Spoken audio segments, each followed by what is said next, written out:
గురుగారు నమస్కారం. నమస్తే నమస్తే ప్రసాద్. సార్ కొంతమందితో కాంది ఎందుకో నాతో మీతోనే అవుతుంది అనిపించింది. ఈ ఎలక్షన్ కమిషన్ మీద మనం జడ్డి వేదవనమా అంటే ప్రజలు, లేకపోతే మనల్ని నడిపిస్తున్న పొలిటికల్ వ్యవస్థ జడ్డిదే, లేకపోతే పొలిటీషియన్స్ జడ్డి వల్ల, లేకపోతే వీళ్ళందరికన్నా అతిరథ మేధా సంపత్తి కలిగిన ఎలక్షన్ కమిషన్ సుపీరియర్. ఇంత జరుగుతున్నా ఉదాహరణకి రాహుల్ గాంధీ ఏదో డబ్బాల గురగరాలు వేసి అడవాడు చేస్తున్నాడని నేను ఖచ్చితంగా చెప్పగలను. నెక్స్ట్ ఎలక్షన్ కమిషన్కి ఒక 4-5 స్టాంజాస్ చెప్పిన తర్వాత కూడా ఏమవుతుందో నాకు ధైర్యం, లేకపోతే ఏం చేయలేరనే ధైర్యమా? దీని మీద మీ ప్రాస్పెక్ట్ ఏంటో చెప్పండి సార్. ఇంట్రెస్టింగ్ ప్రసాద్. ఫస్ట్ అసలు ప్రజలకి ఈ ఎలక్షన్ కమిషన్ అంటే ఏంటో బ్రీఫ్గా తెలియాలిగా. అది వదిలేండి సార్. ఎలక్షన్ కమిషన్ అంటే మనం వాళ్ళు తెలుసుకుని ఉద్ధరించలేరు, ఎందుకంటే 1900 ధైర్యం ఏంటో చెప్పండి నాకు. అదే చెప్తున్నా. 1950 సంవత్సరంలో భారత రాజ్యాంగానికి అనుగుణంగా ఎలక్షన్ కమిషన్ అనేటువంటి ఫామ్ చేశారు. Independent body. టిఎన్ శేషన్ అనేటువంటి వ్యక్తి ఎలక్షన్ కమిషనర్గా, చీఫ్ ఎలక్షన్ కమిషనర్గా ఉన్నప్పుడు ఈ ఎలక్షన్ కమిషన్ అంటే ఏంటి, అసలు రూల్స్ ఏంటి, రెగ్యులేషన్స్ ఏంటి అని దేశ ప్రజలకి, రాజకీయ నాయకులకి అందరికి అప్పుడే తెలిసింది. గెలిచినోడైనా సరే, ఓడిపోయినటువంటి వాడైనా సరే, గోడ మీద నా పేరు కనుక రాస్తే ఎలక్షన్ అయిపోయిన తర్వాత నేను గెలిచినా ఓడిపోయినా సరే నేనే దాన్ని యాజ్ ఇట్ ఈజ్గా పెట్టాలనే రూల్ ఎవరికి తెలియదు. ఆయన తెలియజెప్పాడు. ఆయన ఉన్నప్పుడే ఈ ఈవీఎంస్ కూడా వచ్చినాయి. కేరళలో ఇంట్రడ్యూస్ చేశారు ఫస్ట్ టైం. హీఈస్ ఎ ప్రామినెంట్ పర్సన్. ఇప్పుడు మీరు అడిగినట్టు దానికి సమాధానం చెప్పాలి అంటే మమ్మల్ని ఎవడు ఏమీ చేయలేడు. రాజకీయ నాయకుల అండదండలు మాకున్నాయి. కోర్టు కూడా మీరు చెప్పిందే ఉంటాయి. I'm sorry to use this word. ప్రజలేముందా ఎరిమాల వాళ్ళు ఏముంది అనేటువంటి ధైర్యం. మా మాట వింటాయి అని దానికన్నా అటానమస్ బాడీ కాబట్టి ఒక అటానమస్ బాడీ ఇంకో అటానమస్ బాడీ ఫంక్షన్స్లో ఇన్వాల్వ్ కాలేదు. అది కాన్స్టిట్యూషన్లో ఉన్న దాని ప్రకారం ఉంది. కానీ వీళ్ళు ఇన్వాల్వ్ అవుతున్న మాట వాస్తవం. సుప్రీంకోర్టు వాళ్ళు అడిగితే వీళ్ళు ఏం సమాధానాలు చెప్పారు కదా sir? Taken it as granted. Sorry. తెలంగాణలో 25 లక్షల ఓట్లు తీసేసి ఎలక్షన్స్ అయిపోయింది. సారీ అంటే సరిపోయిందా? డీకేఆర్ నమ్మ తెల్లారితే గెలిచింది. ఇప్పుడు ఎలక్షన్ రేపు పొద్దున పెడుతుంటే వాళ్ళు గెలిచింది ఆవిడ. ఇప్పుడు బీహార్లో కూడాను ఈ గోలంతా ఏంది అనేసి అంటే బీహార్ ఎలక్షన్స్ రేపు అక్టోబర్లో కానీ నవంబర్లో కానీ ఇంకా షెడ్యూల్ రాలేదు. బీహార్ని గురించి కనుక చెప్పాలంటే ప్రసాద్, ఇంచుమించుగా 13 కోట్లు. బీహార్ తర్వాత వెళ్దాం సార్. ముందు వాళ్ళ ధైర్యం చెప్పండి. వాళ్ళ ధైర్యం అంటే ఏం లేదు. మమ్మల్ని ఎవడు ఏమీ చెయ్యలేడు, ఎవడు ఏమీ పీకలేడు. మీరు ఏం చేసుకుంటారో చేసుకోపోండి కదా, దిక్కున్న దగ్గర చెప్పుకోండి అన్న ఉద్దేశంలో ఉన్నారు. నేను ఖచ్చితంగా మీతో డిఫర్ అవుతాను. ఎందుకు డిఫర్ అవుతానంటే మోస్ట్ వెల్కమ్. వాళ్ళ ధైర్యం ఏంటంటే సార్, ఫస్ట్ లెవెల్ చెకింగ్ అని ఒకటి ఉంటుంది ఎఫ్ఎల్సి. 4 నెలల ముందు ఎఫ్ఎల్సి అన్నది ఓ మండల లెవెల్, గ్రామ లెవెల్, అన్ని లెవెల్లో అన్ని పార్టీ నాయకులు అయితే ఓకే ఏం పర్లేదని ఇచ్చేస్తారు కన్సర్న్. ఎలక్షన్ ఉదాహరణకి మేము ఈవీఎంలు పెడతాం, లేదంటే ఈవీఎం ఈ బటన్ నొక్కితే మా పోల్ ఇలా చేయాలా, ఇవన్నీ జస్ట్ దాంట్లో ఉన్న 1, 2, 3 అనుకుందాం ఎగ్జాంపుల్. సో ఇవన్నీ ఏంటంటే ఎలక్షన్ కమిషన్ మీరు ఎందాక నుంచి చెప్తున్నారు చూడండి, స్వతంత్ర ప్రతిపత్తి కలిగింది, వీళ్ళు నిజంగా అచ్చాని పచ్చపోస అని చెప్పి ప్రతి పార్టీ ఎఫ్సిఎల్ ఇచ్చేస్తుంది డిక్లరేషన్. ఎస్ మీరు ఈ ప్రాస్పెక్ట్లో కండక్ట్ చేసింది ఎలక్షన్ అని. మీకు అర్థమవుతుందా? అంటే వాళ్ళు ఏ విధంగా కండక్ట్ చేస్తారన్న సంగతి వీళ్ళకి కూడా తెలియదు. ఎస్ఆర్ నోలో ఏదో ఒకటి చెప్పాలి కానీ ఎస్తానే సార్ అంటే. మనకి నిన్నటి నుంచి మనం లాస్ట్ డిస్కషన్లో కూడా మాట్లాడాం. ఏంటని దీని ఎస్ఓపి ఏంటని అడిగింది కోర్టు. అంటే స్టాండర్డ్ ఆపరేటింగ్ ప్రాసెస్ ఏంటని. ఆబ్వియస్లీ అది ప్రాసెస్ చేయలేదు. సార్ తర్వాత మనకి ఇన్బిల్ట్ ప్రోగ్రామ్ అని ఉంటుంది. మాక్ పోలింగ్ జరుగుతుంది కదా. నా మిత్రుడు రాజశేఖర్ అని ఉన్నాడు, సాఫ్ట్వేర్ అతను. దేనికి ఉపయోగపడతారా మీరు? కనీసం ప్రోగ్రామింగ్ ఇలా అయినా అలాగైనా చేసి ఏంటంటే, నేను మొన్న అరవింద్ ఒక వీడియో పంపించాను. ఏమని, ఏంది నోటాకేస్తారా నేనే గెలుస్తా. ధర్మపురి అరవింద్ పసుపు బోర్డు తెస్తానని చెప్పి స్పైస్ బోర్డు తెచ్చినాడు. అయ్యా ఏంటి స్టాంప్ పేపర్ మీద రాసి మరి ధైర్యం చూడండి. మీరేం చేయలేరు అంటే నేను ఎందుకు చెప్తున్నానంటే, ఎగ్జాంపుల్ కార్ కేసీఆర్ గుర్తుకేస్తారా నేనే గెలుస్తా అంటే ఎప్పుడు జరుగుతుంది మనకి? ఇప్పుడు సాధారణంగా ఒక ప్రోగ్రామ్ డిజైన్ చేస్తాం మనం. ఏది టెస్లా కార్ డిజైన్ చేశారనుకోండి సార్, అలా ఈ ఫార్మాట్స్లో ఇట్లా కావాలి, ఈ ప్రోగ్రామింగ్ ప్రకారం ప్రోడక్ట్ డిజైన్ అవుతుందా అవుదా? అవుతుంది. అదే ఎలక్షన్ కమిషన్ డిజైన్డ్ ప్రోగ్రామ్. తర్వాత మాక్ పోలింగ్ అవగానే ఆ డేటా డిలీట్ చేస్తారో చేయరా ప్రజలు తెలుసుకోమనండి. ఎలక్షన్ డ్యూటీకి వెళ్ళాను నేను, ఒకసారి మా వైఫ్ డ్యూటీ నేను చేశా, మాక్ పోలింగ్లో డిలీట్ చేశాను. ఇవన్నీ ఏంటంటే ఈ FCL డిక్లరేషన్లో మీకు చిన్న చిన్న స్టాండ్ చేసి 3-4 లైన్లు వినిపిస్తా, మీరు నేను ఎందుకు విభేదించుకున్నావో తెలుస్తారు ప్రజలకి. FCL ఏమంటే ఫస్ట్ లెవెల్ చెకింగ్ ఏంటంటే, what is the importance of FLC in the political party, why we need to focus on FCL, where they will conduct FCL, it state level, direct, the district level, when they will conduct FCL by ECI, who will attend and participate in FLC. అంటే సాధారణంగా party ఇన్ఛార్జీలు, party నిలబడి క్యాండిడేట్లు అందరూ వెళ్ళి డిక్లరేషన్లు ఇస్తారు వీటిల్లో. దీని తర్వాత జరిగే పరిణామాల్లో మీరు ఏదైనా చేసుకోండి. నేను ఇంకొక చిన్న డెమో చూపిస్తాను మీకు, వాళ్ళ ధైర్యం ఇదే. ఇది ఈ సైడ్ 2 బాక్సులు మీకు వెనకాల డిస్ప్లే అవుతుందండి. ఒకటి మాక్ పోల్, ఒకటేమో యాక్చువల్ పోల్. రైట్. ఇందులో మీరు AAA, BBB, CCC, DDD, EEP, FFF ఈ పార్టీలు అనుకోండి. మీరు మాక్ పోల్లో ఏదైతే ఓట్లు వేస్తారో ఈ గ్రీన్ లైన్ చూపిస్తుంది మీకు, టక్ చూపిస్తుంది. కానీ మా ధరంపూర్ అరవింద్ చెప్పిన తర్వాత డిజైన్డ్ ప్రోగ్రామ్, డిరైవ్డ్ ప్రోగ్రామ్ కాబట్టి అది ఇప్పుడు మీరు విధానంగా యాక్చువల్ పోల్లో మీరు CCC కనుక నొక్కారనుకోండి సార్, దన్నమని AAAకే వెళ్తుంది. ఆ ప్రోగ్రామ్ అంటే రాస్తారు ప్రసాద్, అది ప్రోగ్రామ్ రాస్తారు. ఇది చెప్పండి ప్రజలకి. నేను అదే చెప్పాను, 7 వీడియోలు చేశాను ప్రసాద్ నేను దీని మీద. బోర్డు మీద ఎక్స్ప్లెయిన్ చేసి మరీ చెప్పాను. ఎందుకంటే I'm also programmer, I'm also certified fraud investigator, I know how to programs will be return. Way back in 1978లోనే కోపాలు నేర్చుకున్నాను అబ్బా నేను. అయ్యా మీరు నేర్చుకున్నారు, ఎందుకంటే మాకు సీనియర్ కాబట్టి మీరు నేర్చుకోవాల్సి వచ్చింది. మా దాంట్లో ఒకటి సబ్జెక్ట్ ఏడిసింది పాస్ అయ్యే టైంలో, అది SADP సబ్జెక్ట్ ఉండేది. సో అందుకని ఏంటంటే నేను కూడా దీని మీద అవగాహన తెచ్చుకుందాను. ఆయన మావాడు చేసిస్తే రాజశేఖర్ నాకు చాలా బాగా ఎలైట్మెంట్ చేశాడు. టేకన్ ఇట్ యాస్ గ్రాంటెడ్ అంటే ఇప్పుడు మనం చూడండి వీవీప్యాడ్లో మీరు దేనికి గుద్దారు, చేయి గుద్దారు అనుకో, చేయి కనబడింది. అవును, సైకిల్ గుద్దే, సైకిల్ కనబడింది అని తృప్తి చెంది బయటకు వస్తాం. కరెక్ట్. యాజ్ పర్ ప్రోగ్రామ్ మా అరవింద్ గారు చెప్పిన దాని ప్రకారం అయితే మీరు గుద్దిన దానికి నాకు వచ్చిన దానికి సంబంధం లేదు. యాజ్ పర్ ప్రోగ్రామ్ అవుట్కమ్ వస్తుంది అంతే. బికాస్ FCL డిక్లేర్ ఇచ్చేసారు మీరు, సో వాళ్ళు మీరు క్వశ్చన్ చేయలేరు. ప్రజలకు కూడాను తెలియాలి కాబట్టి Prasad, let me tell you once again, ప్రజలు కూడా తెలుసుకుంటారు. నీకు నాకు మధ్య జరిగిన డిస్కషన్లో నేను ఎలక్షన్ కమిషన్ 3-4 విషయాలే అడుగుతున్నాను. నీ ఫ్లో చార్ట్ డయాగ్రామ్ ఇవ్వు అని అడుగుతున్నా, ఇవ్వం. మిషన్ కనెక్టివిటీ ఇవ్వు అని అడుగుతున్నా, ఇవ్వం. సోర్స్ ప్రోగ్రామ్ ఇవ్వు అని అడుగుతున్నా, ఇవ్వం. ఎందుకంటే FCL మీరు ఇచ్చేసారు డిక్లరేషన్. పార్టీలు లేని బాధ మీకెందుకు?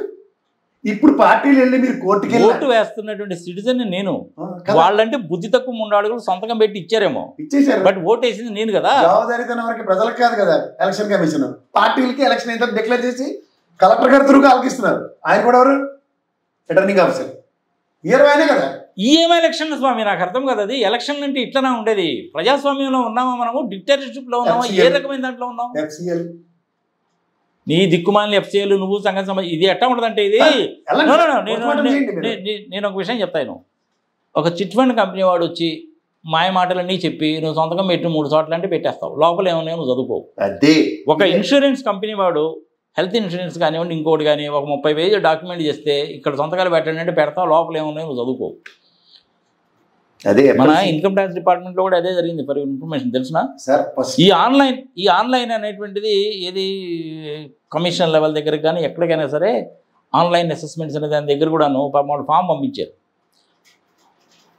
ఏమండి మేము ఆన్లైన్లో ఇన్కమ్ ట్యాక్స్ రిటర్న్స్ ప్రాసెసింగ్ చేయడం అనేది మీకు ఇష్టమేనా కాదా అని చెప్పి ఒకటే ఒక పేజ్ అది. అందరూ ఏం చేసినారంటే చేసుకోండి అన్నారు. మన చాలా దగ్గర నుంచి సొంతకాలు పెట్టారు, ఆఫీసులో సొంతకాలు పెట్టారు.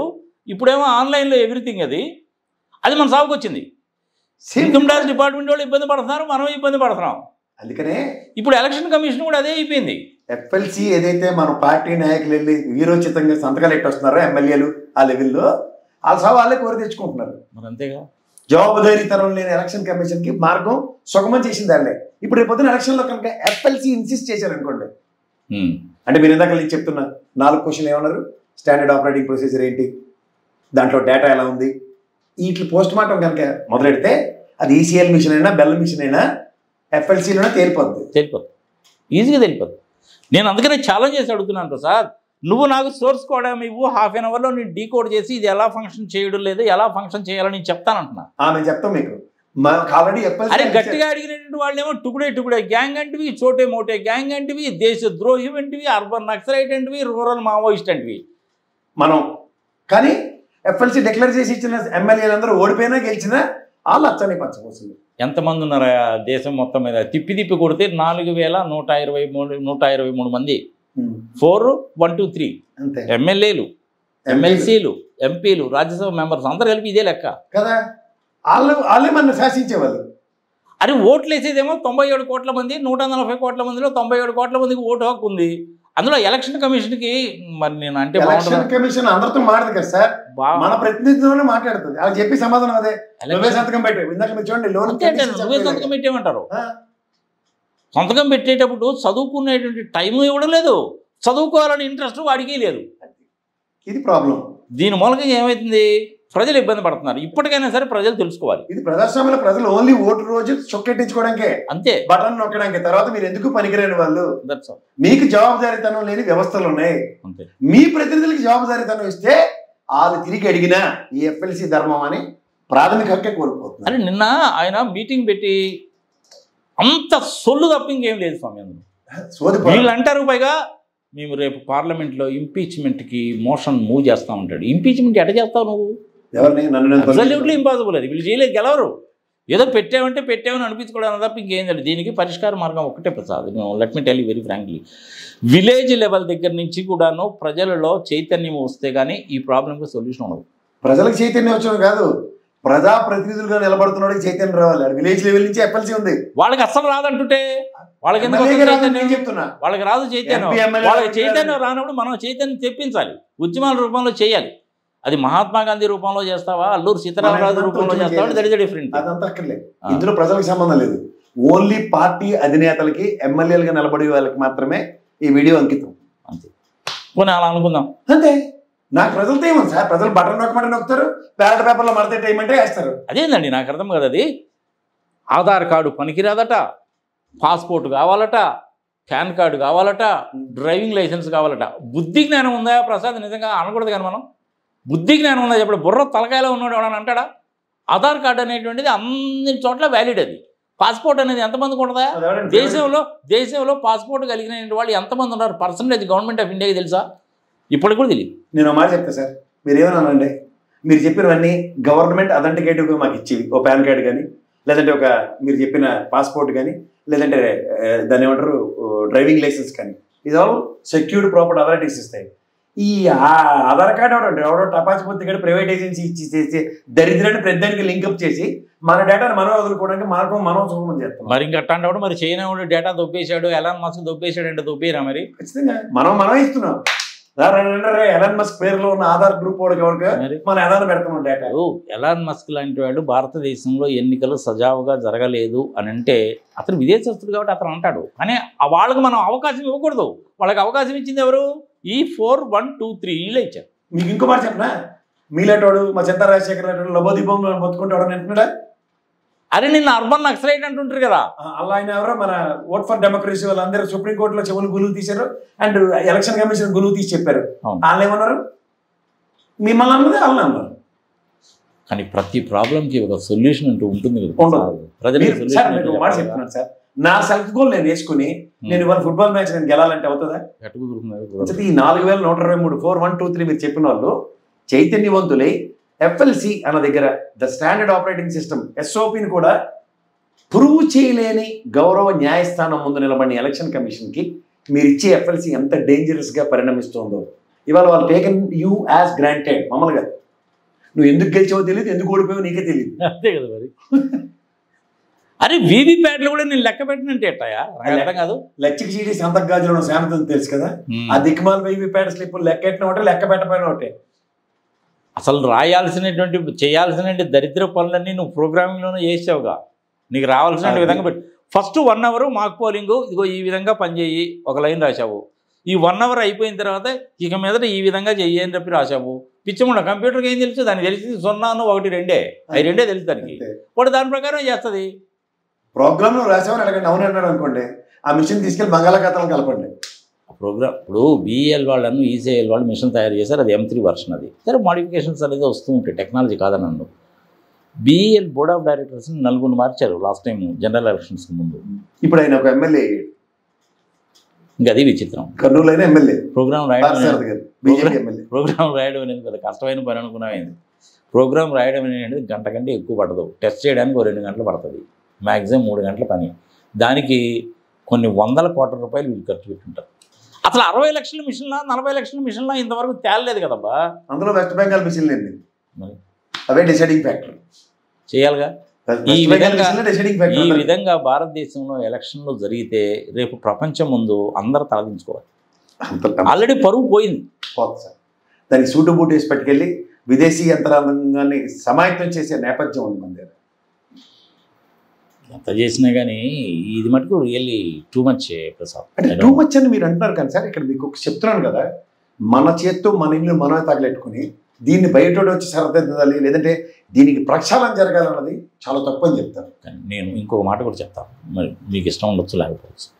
మన అంతర్గత విషయాల్లో వేరే వాళ్ళకి జోక్యం చేసుకునే అవకాశాన్ని అస్సలు మనం దాన్ని ఎలాన్ మస్క్ కావచ్చు, ట్రంప్ కావచ్చు, ఎవరైనా కావచ్చు. నేనైతే మన ఉక్రెయిన్ ప్రధానమంత్రి ఎవరైతే ఉన్నాడో జెలెన్స్కీ, ఆయనకి ఒక సెల్యూటే పెడతా. ట్రంప్ గా నేను ఓడరపై నా దాంట్లోకైనా గెట్లా అన్నాడు. అదే అలాస్కాలో మీటింగ్ వీళ్ళిద్దరు కూర్చొని మాట్లాడుకోవడం ఏంది, మధ్యలో అసలు జెలెన్స్కీ లేకపోవడం ఏంది, వీళ్ళిద్దరు కూర్చొని మాట్లాడుకోవడం. సూపర్ పవర్ కంట్రీ మన చిన్నప్పటి నుంచి చదువుకుంది, ఒకటి అమెరికా, ఒకటి USSR కదా. వాళ్ళిద్దరూ ఈయన బతిమాలడానికి దేహీయ జహాపన రాజకీయాలు చేస్తానంటే మనం ఏడన్నామో ఏ లెవెల్లో ఉన్నామో మనం ఒకసారి ప్రక్షాళించుకుంటే అంతకన్నా ఇంకేం లేదు. ఎలక్షన్ కమిషన్లో పరివర్తన వస్తుందా అంటే నాకైతే నమ్మకం లేదు. 4, 1, 2, 3 రాహుల్ గాంధీ అనే వ్యక్తి ఏదో చిన్నగా మొదలు పెట్టాడు కాబట్టి దాన్ని ఎంతవరకు తీసుకెళ్తాడు అంటే అవగాహన ఉందా, వేచి చూడాల్సిందే. ఇప్పుడు ఆయన నిలబడిన కేరళలో కూడా FLCలన్నీ సభకు నమస్కారమే, అంతేగా మరి. అంతే. మీకు ఇంకో మాట చెప్తున్నా జాగ్రత్తగా, నేను ఇందులో క్రిటికాలిటీ, మనకి లోన్ తీసుకున్నప్పుడు ఉన్న ఆతృత, అక్కడ కండిషన్స్ ఏముంది గురు, ఇంట్రెస్ట్ కదా నేను పే చేస్తా. మీకు చిన్న ఎగ్జాంపుల్ చెప్తాను, హౌసింగ్ లోన్లు తీసుకుంటారు మన అందరం, టెర్మ్ పెంచుకుంటూ పోతాడు మన EMI కాన్స్టెంట్గా ఉంచి. టెర్మ్ ఎందుకు పెంచుతున్నామో 190 మంది జడ్డి వాళ్ళు అడగరు, అవునంటారా కాదంటారా? కానీ వాడికి కనబడుతుంది EMI కట్టే, కానీ టెర్మ్ వలన క్యాపిటల్ ఎంత కడుతున్నావో లేకపోతే ఇంట్రెస్ట్ ఎంత కడుతున్నావో ఈ గ్యాప్ వైలేషన్స్ని ఓవర్కమ్ చేయడానికి నువ్వు దాచిన సేవింగ్ నుంచి డైరెక్ట్గా క్యాపిటల్ ఎక్స్పెండిచర్ తగ్గించుకోవచ్చు అన్న లాజిక్ కూడా చాలా మందికి తెలియకుండా ఒక్క విషయం 20-30 ఏళ్ళు చేసుకుని జీవితాంతం వెట్టి చాకరీ చేసుకుని చూస్తున్నారు. ఒకసారి ఏమవుతుందంటే ఒక 15 సంవత్సరాల పాటు మీరు కనుక హౌసింగ్ లోన్ కనుక తీసుకుంటే మీరు కట్టే వడ్డీ ప్రిన్సిపల్ అమౌంట్ కంటే ఎక్కువ. దాని బదులు క్యాపిటల్ గబగబా తీర్చుకుని వెళ్ళారు అనుకోండి, టెన్యూర్ తగ్గి ఏది మిగులుతుంది. అలాగే ఈ ఎలక్షన్ హడావిడిలో ఈ ర్యాలీలు, ఇప్పుడు సిద్ధం సభకు వైఎస్ఆర్సీపీకి వచ్చిన జనాలు చూసి మనమే గెలిచేస్తాం అనుకుని ఈ FLCల విషయం మర్చిపోయి ఎలక్షన్ యొక్క ట్రాన్స్పరెన్సీని ప్రక్షాళించుకోకుండా గుడ్డ చేల్లో పనేట్టు పార్టీలు వెళ్తే, అది కాంగ్రెస్ అవనండి, వైఎస్ఆర్సీపీ అవనండి, తెలుగుదేశం అవనండి, కాంగ్రెస్ అవనండి, ఎవరైనా ఎక్సెప్ట్ బీజేపీ అధికారంలో ఉంటే ఆడికి వీటో పవర్ ఉంటుంది అంతే, ఎక్సెప్ట్ బీజేపీ. మిగిలిన వాళ్ళు కండిషన్ చెప్పాలి. మరి ఆంధ్రప్రదేశ్లో, ఒరిస్సాలో, మహారాష్ట్రలో, హర్యానాలో జరిగిన చాలా దారుణం. ఎప్పుడైతే వాళ్ళు మనం ఈ విధంగా చేయొచ్చు అనేటువంటి కంక్లూషన్కి వచ్చారో, ఇప్పుడు మీరు రేపు బీహార్లో కూడా అదే పని చేస్తారు. ఇప్పుడు మీరు నేను చిన్నప్పుడు కరెంట్ పాస్ ఆడేది అనుకోండి మన ఫ్రెండ్స్తో, నేను అవుట్ చేయకూడదు అన్న కాన్సెప్ట్ ఉందనుకోండి, నేను ఎప్పుడు మిమ్మల్ని కరెంట్ అనుకుంటా పగిలిన కరెంట్ కొట్టుకుంటూ వెళ్తాను. అలా ఆంధ్రప్రదేశ్ మీద వివక్ష చూపిద్దామని రాహుల్ గాంధీ డిసైడ్ అయ్యి యాజ్ పర్ బీజేపీ ఎజెండా ప్రకారం మాట్లాడితే ఆంధ్రప్రదేశ్కి జరిగింది న్యాయం అన్యాయం కూడా ప్రజలకు తెలియకుండా వాళ్ళిద్దరూ దేశవ్యాప్తంగా కాంగ్రెస్ అండ్ బీజేపీ రెండు ఒకటే అనే విషయం ప్రజలు గ్రహించింది. పేరుకే నటిస్తున్నారు. ఒకసారి ఏమవుతుందో తెలిసిన బాగా ఇంపార్టెంట్ విషయాలు వచ్చినప్పుడు అందరూ గెలిచిపోతారు. బీజేపీ, కాంగ్రెస్ ఇద్దరు గెలిచిపోతారు. నేనే ప్రత్యక్ష సాక్షి తెలుసు. కాంగ్రెస్ తెలియదు కాంగ్రెస్ కి ఈసారి ఇప్పుడు రాహుల్ గాంధీ గారికి ఎందుకు బాధ వస్తుందంటే, as per their agreement after 10 years anti incumbency మళ్ళీ మేమే గెలుస్తాం రొటేషన్ మారిపోయింది ఈసారి మారిపోయింది. ఎందుకంటే వీళ్ళు టార్గెట్ పెట్టుకుని నెహ్రూ కొట్టడానికి వచ్చారు, 3 సార్లు నెహ్రూ ప్రధానమంత్రి అయ్యాడు కాబట్టి అంతకన్నా బీజేపీ తోపని ప్రూవ్ చేయడానికి వచ్చారంటే ప్రైమరీ ఎజెండా వీళ్ళు మర్చిపోయారు. అలా మోతీలాల్ ట్రెజరర్గా ఉండి తాళాలు పెట్టి ఎక్కడ మర్చిపోయి ఉన్నట్టుగా ఇలా ఈ అగ్రిమెంట్ మర్చిపోయారు. అంతకన్నా ఇంకెట్లేదు. అదేంటంటే కనీసము ఇవి ఇప్పుడు స్వతంత్ర ప్రతిపత్తి కలిగినటువంటి సంస్థలు ఏవైతే ఉన్నాయో ప్రసాద్ ఇండియాలో, వీళ్ళందరికంటే కూడా controller and auditor general of India ఒక్కడు బెటర్ ఏమనిపిస్తుంది. కాదు ఉన్నదన్నట్టు చెప్తున్నాడు. కానీ మీకు గమనించట్లేదు, మన ఇద్దరు ఆడిటర్లు కాబట్టి ఒక విషయం చెప్తా, కాగ్ రిపోర్ట్లు కూడా మీడియా సంస్థలతో దబాయించేస్తుంటే వాళ్ళ పార్టీలు కూర్చొని చాడేకున్నట్లు కూడా బొకాయించి ధోరణిలో మాట్లాడుతుంటే ఆ ఒరిజినల్ వ్యాలిడిటీ ఆఫ్ కాగ్ రిపోర్ట్లను కూడా ప్రక్షాళించుకోలేక సస్తున్నాం సార్. అవును, వీళ్ళని ఇప్పుడు ఎలక్షన్ కమిషన్ వ్యవహారం ఏదో తేలిపోయింది సార్. ఒకటి secular 1975 constitution amendment CBI best classical example of CBI is nothing but Vivekananda Reddy హత్య కేసే. ఇది సుగాలి ప్రీతి మాత కాదు అంతే. అందుకే పంజరంలో ఈడీ వాళ్ళు ఎలా ఉన్నారు, ఈడీ వాళ్ళు కూడా అలాగే ఉన్నారు. సో ఇంక అల్టిమేట్గా మిగిలింది ఏందిరా బాబు అనేసి అంటే సిఎండిఏజీ ఒకటే. వాళ్ళు ఇచ్చే రిపోర్ట్స్ అనేటువంటి అథెంటిక్గా ఉంటాయి. ఆర్బీఐ వాళ్ళు పబ్లిష్ చేసిన డేటా కొంతవరకు అథెంటిక్గా ఉంటుంది. మిగిలిన ఏవి మనం నమ్మాల్సిన పని లేదు. మేము అది మాట్లాడితే చాలా మందికి బాధ వస్తుంది. బాధ ఉన్న ఫ్యాక్ట్ ప్రజలకు వాస్తవం ఏంటో తెలియాలబ్బా. నువ్వు చేరడగా ఉంటే నేను చేరడగా ఉండే. CMDAG is 1000 times better than ED as well as election commission and CBI. Thanks to that అని నేను అదే చెప్తున్నాను. ధర్మం 4 పాదాల మీద ఏదో ఒక పాదం మీద ఉంటుంది. అందరికి CIG right now is the best functioning కదా. అంతే. అరే చివరికి గవర్నర్ చేత కూడా అబద్ధం ఆడిస్తేటయా 9.5 లక్షల కోట్ల రూపాయలు అప్పు అని చెప్పి గవర్నర్ చేత కూడా అబద్ధం ఆడిస్తారు. అంతకుముందేమో 14, 12, 16 మీ ఇష్టం వచ్చిన ఫిగర్లు చెప్తారు. రామోజీరావు మారంటే చీటిపాట్లాగా పాడేసారు. ఆ చీటిపాట్లాగా పాడేస్తారు. గవర్నర్ చేత ఏమో అబద్ధం చెప్పిస్తారు. చివరికి అసెంబ్లీకి వచ్చేసరికి ఏమో 6,49,000 కోట్లని మీరే చెప్తారు. ఎట్ట నమ్ముతారు చెప్పి మీ మాటలు? ఎలక్షన్ కమిషన్ మీద ఒకప్పుడు మంచి అభిప్రాయమే ఉండేది.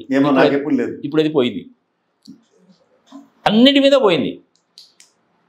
ఇది మరి దేనికి దారి తీస్తుంది అంటే చివరికి అల్టిమేట్గా డెమోక్రసీని కూడా చంపేస్తున్నారు. జర్నలిజాన్ని ఆల్రెడీ చంపేశారు. జర్నలిజాన్ని డెమోక్రసీని రెండింటినీ చంపేశారు. నేను అంటుంది ఒకటే, 1975 కాన్స్టిట్యూషన్ అమెండ్మెంట్లో దేశాన్ని సెక్యులర్ దేశం చేసినంత ఔన్నత్యం ఉన్న ఈ భారతంలో ఈ ఎలక్షన్ కమిషన్ మీద అమెండ్మెంట్స్ ఎందుకు చేయరు? ఎందుకు మీకు కావాల్సినప్పుడు 3 ఎలక్షన్ కమిషన్లను అమెండ్మెంట్ చేసుకున్నప్పుడు ఈ విధమైన అంతర్క్షోభం అనుభవిస్తున్న ప్రజాస్వామ్యం at the cost and at the stake అవుతున్నప్పుడు why can't you do the constitution amendment? చేయాలి. దీనికి ఈ ఫ్లోర్ ఆఫ్ ద హౌస్లో కాంగ్రెస్ దాని మీద ఎందుకు పట్టుబట్టదు? ఆయన అంతకుముందు ఉన్నానంటే ఆయన కూడా అంతే కదబ్బా. ఆయన చేసింది తప్పుడు పనులు ఏంటో ఆయనకు తెలుసు. అందుకని ఏం చెప్పాడు చివరిలో, మొన్న ఈయన పెట్టినట్టు ఆయన కూడా మీటింగ్ పెట్టి పాప పరీక్షల కోసం హిమాలయాలకు పోతున్నాను అన్నాడు.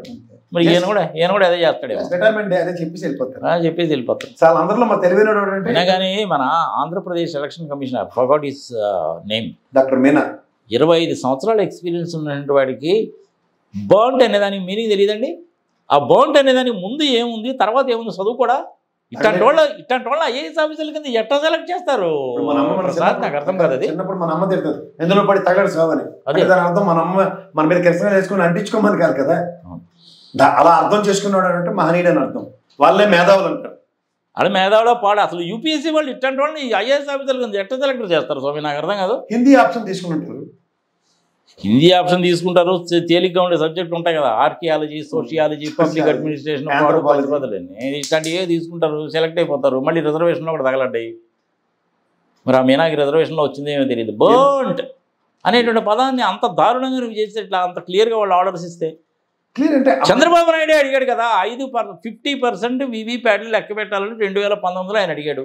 సుప్రీంకోర్టు వాళ్ళు 5% లెక్క పెట్టండి అన్నారు. మొన్న 5% లెక్క పెట్టండి అని చెప్పి 12 బూతులకు సంబంధించిన వాటికి 5 లక్షల చిల్లర డబ్బులు కడితే డబ్బులు వెనక్కిస్తా ఉంటారు. మరి ఈ వైఎస్ఆర్సీపీ ముఖ్యమంత్రి అంటే ఈయన వీళ్ళు చేసిన దిక్కుమాలి పనికి ఆయనని వేరే పార్టీలో జాయిన్ అయ్యాడు. వీళ్ళు చూసారా లేదు, మీరు గమనించలేదు. మీరు ఇప్పుడు రూలింగ్లో లేకపోతే డబ్బులు వెనక్కిస్తాం. మీరు ఒకవేళ రూలింగ్లో లేకపోతే ఆప్షన్ ఇస్తే 5 సంవత్సరాల తర్వాత మళ్ళీ రూలింగ్లోకి వస్తారు. ఈ క్లాస్ నాకైతే బాగా నచ్చింది. అంతే కదా, 50% వీవీప్యాట్ లెక్క పెట్టమని చంద్రబాబు నాయుడు గారిని 5 సంవత్సరాలు ఓపిక పెడితే మళ్ళీ 124 ఇచ్చి చూశారు. ఎవరికి అనుమానం రాకుండా. నేను 4 151 వస్తే మీకెందుకు రావాలి? అంతేగా మరి తృప్తి. కానీ 151కి 124కి మధ్యలో డిఫరెన్స్ ఎంత? ఎలక్షన్ పరంగా జరిగిందా? ఎంత అపారమో ఆయనకి తెలియదంటే మనం నవ్వాలి. కంప్యూటర్స్ అనేటువంటి వాటికి తెలిసింది 2, 1 0 1 0 1 2 మాత్రమే తెలుసు. ఎవరికి 0 పెట్టాలో వాళ్ళకి తెలుసు. అదే ప్రోగ్రామింగ్. అది ప్రోగ్రామింగ్ అంటే as per designed programme, derived programme ఏంటంటే ఇది కట్టాలి. చంద్రబాబు నాయుడు ఎప్పుడు కూడా సింగపూర్ అమెరికా వాల్ స్ట్రీట్ అంటాడు, నడిచినట్టు చూపిస్తాడు. పోయినసారి ఎలక్షన్స్ కాగానే ఆయన ఎట్లయిపోయాడు. కారణం ఏంటో తెలిసిన, ఈ ప్రోగ్రాములు అంటే వీళ్ళని హ్యాకర్స్ అంటారు. ఈ హ్యాకర్స్ అందరూ కూడా ప్రపంచవ్యాప్తంగా ఉంటారు, సిలికాన్ వ్యాలీలో ఎక్కువ ఉంటారు. వాళ్ళందరూ సిలికాన్ వ్యాలీలో పనిచేయరు ప్రసాద్. వాళ్ళందరికీ అడ్డా ఏది అంటే ఇటలీ. అందుకని ఈ మహానుభావుడు ఇటలీ వెళ్ళాడు. ఇటలీలో మా ఫ్రెండ్ కూడా పంపించాడు అనమాట. అప్పుడు దాకా ఆయన ఇటలీ పోయాడని సంగతి నాకు తెలియదు. వాడిని పంపించాడు, చంద్రబాబు నాయుడు ఇక్కడ తిరుగుతున్నాడా బాబు అని. చంద్రబాబు నాయుడు అక్కడేంది తిరుగుతున్నాడా, ఎక్కడే బాబు, ఎవరికి తెలియదు కదా, భార్య వాళ్ళే రండి బాబు అన్నాడు ఆయన. ఇటలీలో ఉన్నాడండి, నాకు కూడా పనులు వచ్చానన్నాడు. He's also a certified hacker. He use to work for American Express, ఆ బ్యాంక్స్ అన్నింటికి పనిచేస్తుంటాడు అతను. తెలుగు అతనే.